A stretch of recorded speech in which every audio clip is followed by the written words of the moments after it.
Good evening, Agile Acquisition enthusiasts, and welcome back to the Underground Digital Tiki Bar.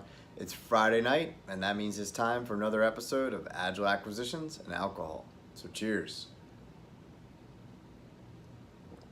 All right. So for tonight's topic, I want to talk about innovation, and that's nothing new. If you watch these videos, you know I'm talking about innovation in most videos. But I want to really get into innovation. I hope you've grabbed a drink for tonight because I want to get a little bit deep here. Innovation is hacking, right? I mean, I'm not a computer hacker. I wish I was. It's super cool. It's fun to watch. But the reality is I'm a bureaucracy hacker. And so when I'm hacking, I am getting into the system and I'm figuring out how to make it work. Not for nefarious reasons, of course. I'm trying to make it work because there are things that need to get done. There's the intention of the rules and regulations, and then there's the way the rules and the regulations impair the intention. They're very well created to help, and that's what it's all about, right? I mean, there's rules here for us to use. There's rules to prevent us from making bad decisions, and we have to learn what those rules mean and why they're there. And then we have to figure out how can we use them to our benefit for the purpose of meeting the intent which the rules were most likely created for in the first place. What does that all mean? That was very circular, right? And I apologize. I warned you. But what I'm talking about is, let's take, for example, small business set-asides, right? So a small business set-aside requires the small business prime to do 51% of the work. There's all sorts of caveats for you fellow FAR nerds out there, yes, I know, but just bear with me. Generally speaking, the prime should do 51% of the work. But what about these cases where there is a prime who's a small business, received the set-aside, be it 8A, HubZone, woman-owned, take your pick, and there's a sub that really is suited to do a majority of the deliverables under the activity. Well, how can we make this work? I mean, there's a benefit still to the intent of the set-aside for the prime to receive the work. There's a benefit to the sub who has this unique capability to optimize the prime's deliverable. But how do we package this? I mean, what if you're at 50% or 49% to the prime and 51%? Does that mean this is a bad deal? Well, there's ways to package it, right? So what if the subcontractor's deliverables are not all direct deliverable hours, for example? So packaging the subcontractor's activity as other direct costs, for example. Looking at what they're delivering. Is it entirely services, or is what they're delivering able to be packaged as a fixed price portion of the implementation of the prime solution? This is just one example. Another one is when you look at severable versus non-severable. I always joke with color of money or severable versus non-severable. I can defend the position if you tell me what kind of money you have. I mean, and I'm not trying to mock the system. The system's there for a reason, and I appreciate that. But the reality is, in the execution, in the real rubber meets the road, we're stuck with certain kinds of money. We're stuck with certain kinds of options and opportunities. I told you this was deep. 1 second. And you have to execute. I mean, we want to get things done. And this isn't about being self-serving. This is about really trying to meet the true purpose of serving the American people. I've got my Crab Claws shirt on here, man. I mean, this is really getting down to brass tacks. This is how things have to get done. So if we're talking about severable versus non-severable, for example, well, what is that? Well, if something's severable, bona fide need, for example, says it needs to be funded with current year dollars, right? But if something is non-severable, then it needs to be funded with the years in which the delivery is going to be received, right?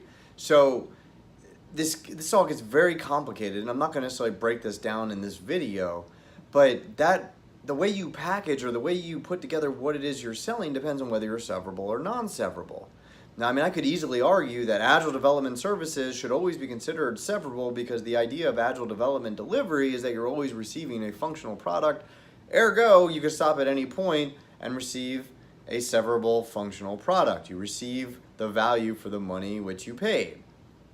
However, I could also argue that a agile deliverable product is really severable only at the portions of MVP, release 1, release 2, whatever. So potentially, even an agile deliverable product or service for a product would only be would still be non-severable for the period of which those increments were established. So depending on what objective you're trying to meet and what your funding limitations are, it might make more sense to optimize for the non-severable.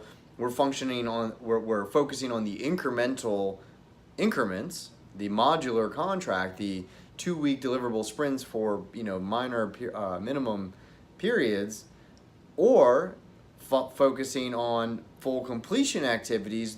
Although those completion activities are far smaller than hopefully our traditional waterfall development, finished system, but still a completion activity over a period of time. The point here isn't to debate these particular ideas, although I'm happy to do if anyone wants to. I enjoy this. But the point is to sort of just show you what I mean when I say innovation or optimization or hacking. What we're doing is we're saying there's rules. The rules are not meant to be broken, but the rules are meant to be used to push you forward to be able to optimize. I'll give you one more example. I'm getting close to my time mark here for the length of these videos and probably your attention span. The color of money. I mentioned before, you tell me what color money you have, I can give you the argument for it. Is software development O&M or R&D? Well, it really depends on what color of money you have. If you have O&M, I could easily tell you that you're paying money for the operation of this system. The way we're delivering that system through iterative development is still operational maintenance of funding these contractors for the writing of the code. I could just as easily tell you it's RDT&E, right? It's research and development funds. This is for my DoD friends here. It's RDT&E. What we're doing is we're constantly in this development phase, so we're always developing, right? We're always looking to that future. We're never in that sustainment phase. And my point on this last piece there really is we have sort of this archaic view of the separation of funding. And we're forced to be creative in our application of that funding to meet our actual needs. One second. So, my plea would be to our appropriators to consider this and to modernize. And they are. I have so much respect for the folks in the staffers in Congress who are constantly working to try and help us through these problems in this modernization effort. But the reality is we have archaic appropriation laws when considering the way we're developing now. And there should be a new type of funding that speaks to IT modernization. And that type of money or that funding should be non-fiscally based. It should be put into a basically working capital fund, which exists today. We could use that mechanism. And so if it's not spent, we don't blow it at the end of the fiscal year. We sweep it into the working capital fund and it gets redispersed for IT investments, let's say within the first 6 months of the next fiscal year, which, as we've seen historically, we are in a continuing resolution. So how valuable would that funding be if we had that for the next 6 months? Might actually carry us to a, approved budget. So there you go. Long video, kind of deep material. Sorry if I lost some of you there, but for those of you who hung in there, I appreciate it. I appreciate you watching these videos. I've gotten actually so many just really warm comments and compliments on the value of these videos. And as I always say, if you keep watching them, I'll keep making them. I enjoy this. I hope you do too. Please remember to subscribe.